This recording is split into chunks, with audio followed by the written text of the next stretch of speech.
आज शेख हसीना दुनिया के सामने आई। जिन लोगों ने हिंसा किया, जो लोग विरोध प्रदर्शन के नाम पर जिन्होंने उत्पात मचाया, वो छात्र नहीं थे, वो शांतिपूर्ण प्रदर्शन नहीं था, ये शेख हसीना का कहना था। जो लोग मारे गए, अगर उनके परिजनों को इंसाफ चाहिए था तो फिर इन्वेस्टिगेशन क्यों नहीं हुई?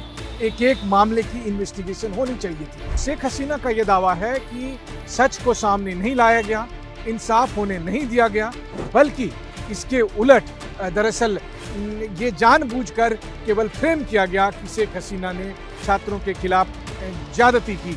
नमस्कार, मेरा नाम मनीष झा है। आखिरकार वो पल आ गया जब सब जानना चाहते थे कि 2 साल पहले यानी अगस्त 5 और 6 को बांग्लादेश में हुआ क्या था और किस तरीके से शेख हसीना को गद्दी छोड़कर भारत में आकर शरण लेनी पड़ी थी और फिर 2 साल तक वो भारत में, दिल्ली में एक गुमनाम सी जगह पर रही। और अब उनका क्या प्लान है, इसको लेकर आज शेख हसीना दुनिया के सामने आई। दरअसल मौका था दिल्ली में फॉरेन कॉरेस्पॉन्डेंट क्लब में आयोजित एक प्रेस कॉन्फ्रेंस का, जिसे ऑनलाइन ऑडियो के जरिए शेख हसीना ने संबोधित किया। मैं खुद उस प्रेस कॉन्फ्रेंस में मौजूद था और उसके बाद मैंने सोचा कि अब आपसे आकर बात करूं कि शेख हसीना ने क्या कहा और इसका मतलब क्या निकलता है। तो देखिए, मुझे याद है वो मंजर जब 5 अगस्त को शेख हसीना ढाका से दिल्ली आई और TV9 की टीम के तौर पर मैं खुद भी उस वक्त बांग्लादेश में मौजूद था। और बांग्लादेश में सड़कों पर जो लूटपाट, जो हिंसा, जिस तरह की घृणा, नफरत देखने को मिल रही थी, वो अप्रत्याशित था। बल्कि अगर मैं यूं कहूं तो दुनिया के अलग अलग मुल्कों में युद्ध कवर करने के बाद भी उतना डर कहीं नहीं लगा जितना डर उस वक्त बांग्लादेश की सड़कों पर लग रहा था। लेकिन आज जब शेख हसीना दुनिया के सामने आई, वैसे तो बीच बीच में वो पत्रकारों से थोड़ा बहुत बात कर रही थी, लेकिन तब उन्होंने सिलसिलेवार तरीके से और विस्तार में उन सब घटनाओं के बारे में अपनी पूरी राय नहीं दी। वैसे ये भी संयोग की बात है कि जिस वक्त शेख हसीना दिल्ली में पत्रकारों के बीच में ऑडियो संदेश दे रही थी, ठीक उस वक्त अमेरिका के पैसिफिक कमांड के प्रमुख ढाका में मौजूद हैं। बांग्लादेश और अमेरिका के बीच समुद्री सुरक्षा पर कई समझौते की बात चल रही है। लेकिन आज मैं बात कर रहा हूं शेख हसीना ने क्या कहा। तो शेख हसीना ने दरअसल सबसे पहले जब शेख हसीना का ये आप कहें कि संबोधन या ऑडियो संदेश शुरू हुआ, तो शुरू के जो 1, 2, 3 मिनट थे, अगर आपने सुना होगा तो उसमें वो बहुत भावुक रही। कई बार वो रोते हुए दिखी, बल्कि जो आवाज आ रही थी, क्योंकि हम तो वीडियो नहीं देख रहे थे, केवल ऑडियो के जरिए उनका संबोधन आ रहा था, तो उस पे वो बहुत ऐसा लग रहा था जैसे 2 शब्द कह रही हैं और फिर वो इमोशनल हो रही हैं या वो रो रही हैं। खैर, शेख हसीना के को पसंद नहीं करने वाले या शेख हसीना के जो विरोधी लोग हैं वो ये कह सकते हैं कि ये सब कुछ एक पॉलिटिकल ड्रामा हो सकता है, ये उनकी राय है।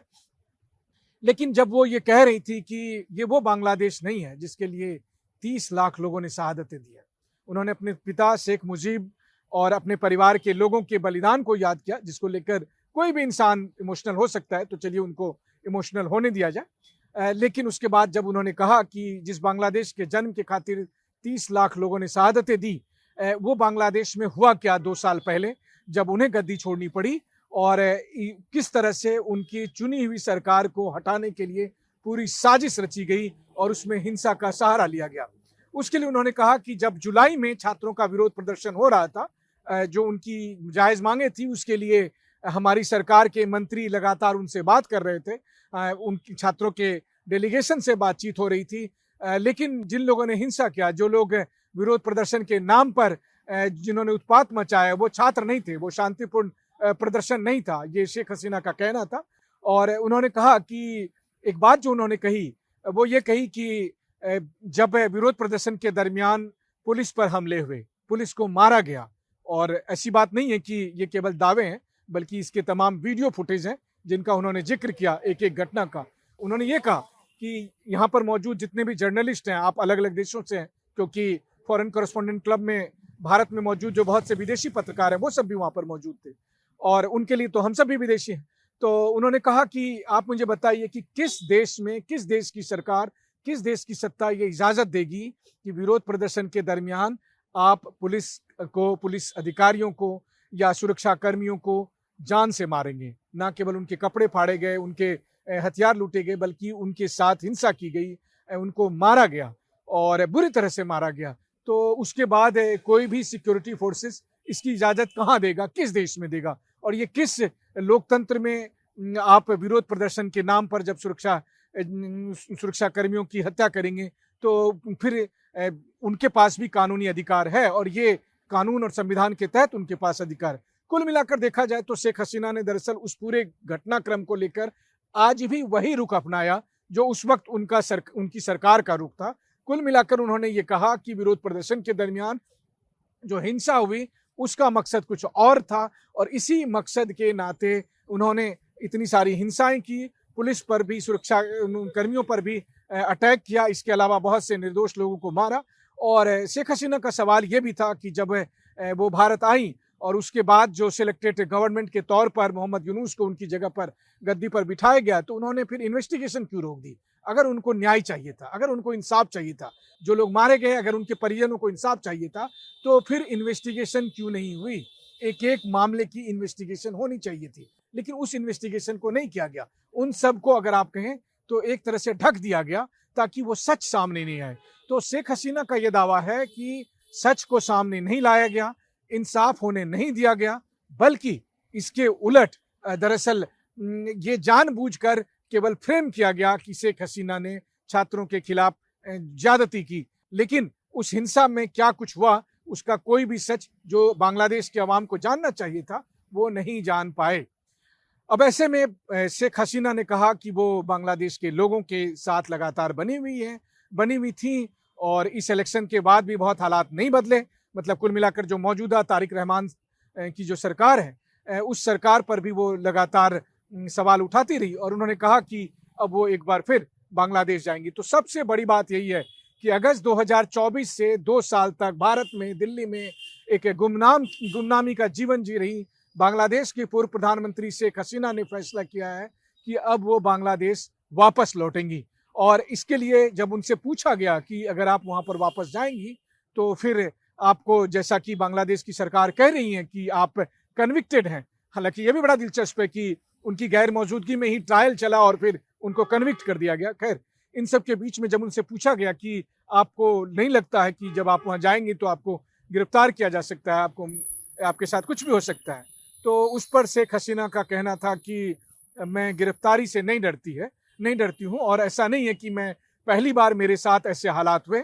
मैं 81 में जब वापस आई, 83 में जब वापस आई, 85 में जब वापस आई, हर बार जब भी मैं बांग्लादेश वापस आने की स्थिति बनी तो मुझे गिरफ्तार किया गया, जेल में रखा गया।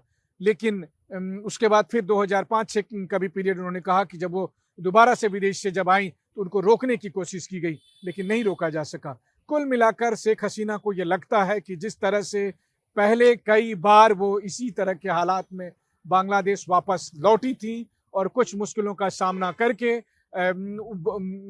वो सत्ता के शिखर तक पहुंची, शायद एक बार फिर उनके लिए ये उम्मीद बची हुई है। कम से कम शेख हसीना ये सोच कर चल रही हैं और इसीलिए उन्होंने ऐलान किया है कि वो अब भारत छोड़ वापस अपने मुल्क बांग्लादेश जाएंगी। और जहां तक बात है बांग्लादेश में उनके खिलाफ कानूनी कार्रवाई की है, तो उन्होंने साफ तौर पर कहा कि उन कानूनी कार्रवाई का सामना करने के लिए वो तैयार हैं। तो ये शेख हसीना की मुख्य तौर पर बातें थी। उसके अलावा उनके बेटे संजीव वाजेद और पार्टी के कुछ लोगों ने भी अपनी अपनी बातें रखी और कुछ सवालों के जवाब संजीव वाजेद ने दिया। लेकिन कुल मिलाकर आज शेख हसीना ने अपनी घर वापसी का ऐलान कर दिया है और जाहिर है कि ये इतना आसान होगा नहीं जितना लगता है। वो इसलिए भी क्योंकि बांग्लादेश में शेख हसीना के खिलाफ भी एक बड़ा तबका था और उन्होंने पिछले 2 साल में जिस तरीके से शेख हसीना के खिलाफ कार्रवाई की वो उससे साफ तौर पर है कि शेख हसीना का वहाँ लौटना। लेकिन मुझे लगता है कि शेख हसीना को अपने समर्थकों पर, अपने लोगों पर, अपने पार्टी के लोगों पर भरोसा होगा, शायद इसलिए उन्होंने ये फैसला लिया है। और आखिरकार हर व्यक्ति को लौटना तो एक दिन अपना घर ही होता है। रही बात भारत की, तो सबसे बड़ी बात तो यह है कि शेख हसीना के इस कार्यक्रम को रुकवाने के लिए पहले बांग्लादेश की मौजूदा सरकार ने भारत के जो हाई कमिश्नर ढाका में हैं उनसे अनुरोध किया था कि ये कार्यक्रम ना होने दें, लेकिन भारत के विदेश मंत्रालय ने कहा कि एक निजी कार्यक्रम है और इसमें सरकार का कोई रोल नहीं है, तो हम इसमें दखल नहीं दे सकते हैं। और इस तरह से ये कार्यक्रम हुआ। बांग्लादेश की सरकार ने बांग्लादेश की सभी मीडिया संस्थानों से कहा है कि आप इस बारे में कोई कवरेज नहीं करेंगे, जो कि नहीं होना चाहिए। बांग्लादेश एक लोकतांत्रिक देश है। इस तरह के जो ऑर्डर्स होते हैं वो मार्शल लॉ के दरमियान होते हैं। ये तो कम से कम मोहम्मद यूनुस भी नहीं करते थे, तो ये नहीं होना चाहिए। लेकिन वहीं दूसरी तरफ बांग्लादेश की सरकार ने बाकी दुनिया की मीडिया से भी कहा था कि आप भी कवरेज ना दें। लेकिन ऐसा क्यों होगा? शेख हसीना वापस जाना चाहती है। ये दुनिया के हर मीडिया संस्थानों के लिए एक बड़ी खबर है। अब आगे बांग्लादेश में क्या होगा, ये देखने वाली बात है। रही भारत सरकार की, तो देखिए, भारत सरकार ने लगातार कहा था कि वहां पर चुनी हुई सरकार होनी चाहिए, और जब चुनी हुई सरकार बनी, तारिक रहमान साहब वहां पर प्रधानमंत्री बने, तो भारत ने लगातार बांग्लादेश को सपोर्ट दिया और बांग्लादेश के लोगों के हित में बांग्लादेश की उस सरकार के साथ काम करने का ऐलान किया। ये भारत सरकार का शुरू से एक स्टैंड रहा है और यही स्टैंड पर वो आज भी कायम है। और इसी के तहत अगले महीने जब भारत में दिल्ली में ब्रिक्स सम्मेलन होने वाला है, उसके लिए बांग्लादेश के प्रधानमंत्री तारिक रहमान को न्योता भी भेजा गया। तो कुल मिलाकर देखा जाए तो भारत ने जहां एक तरफ अपनी उस समय के दोस्त बांग्लादेश के प्रधानमंत्री रहे शेख हसीना को एक बार फिर शरण देकर अपने उस दोस्ती का फर्ज निभाया है, वहीं दूसरी तरफ एक पड़ोसी होने के नाते बांग्लादेश की सरकार के साथ भी मिलकर काम करने का ऐलान किया। तो हम दोनों पक्षों के साथ काम कर रहे हैं। हम मतलब भारत सरकार दोनों पक्षों के साथ काम कर रही है और काम करने को तैयारी है। ये बाकी बात ये बांग्लादेश की अंदरूनी राजनीति का मसला है, लेकिन बांग्लादेश के लिए भी ये एक अग्नि परीक्षा है। वो इसलिए क्योंकि बांग्लादेश को ये बताना पड़ेगा कि वो पाकिस्तान से किस तरह से अलग है। क्या पाकिस्तान की परंपरा का निर्वाह करते हुए वो भी अपने पूर्व प्रधानमंत्री या अपने लीडर्स को के साथ उसी तरह का रवैया करेंगे जैसे पाकिस्तान के इतिहास में पहले प्रधानमंत्री से लेकर अब तक के हैं, कि उनके प्रधानमंत्री या तो जेल में रहते हैं या मार दिए जाते हैं। तो क्या बांग्लादेश अपने उस रक्त रंजित इतिहास से अलग एक नई बिसात रखेगा, और क्या लोकतांत्रिक प्रक्रिया के तहत इस मुद्दे का फैसला हो पाएगा? क्योंकि जनता ने एक बार आवाज देकर तारिक रहमान साहब को प्रधानमंत्री बनाया है, तो ऐसी स्थिति में तारिक रहमान साहब की भी जिम्मेदारी बनेगी कि वो कानून व्यवस्था का पालन करे। लेकिन ये देखना वाकई दिलचस्प होगा कि शेख हसीना की वतन वापसी किस तरीके से होती है, और जब अगर होती है तो उस दरमियान क्या कुछ होता है। लेकिन निश्चित तौर पर पड़ोसी मुल्क के नाते भारत की इस पर नज़र भी होगी, और न केवल भारत की बल्कि भारत, म्यांमार, चीन, जो सब पड़ोसी देश हैं उन सब की तो नज़र होगी। लेकिन मुझे लगता है कि अमेरिका भी इसमें खासा दिलचस्पी रख रहा है। लेकिन हाँ, ये बात जरूर है कि बांग्लादेश की प्रधानमंत्री शेख हसीना जब अगस्त 2024 में आई थी, तब से ये तय नहीं हो पा रहा था कि क्या होगा, लेकिन अब ये साफ हो गया है कि वो अपने वतन को लौट रही हैं। तो किस तरह से उनके वतन के लौटने की प्रक्रिया होगी, इससे संबंधित जो जानकारी है वो भी हम लगातार आप तक पहुंचाएंगे। फिलहाल हमने तय किया कि बांग्लादेश की पूर्व प्रधानमंत्री शेख हसीना ने जो दुनिया के सामने आकर बात कही थी, उन सब बातों का सार और उसका मतलब हम आप तक साझा करें। शुक्रिया।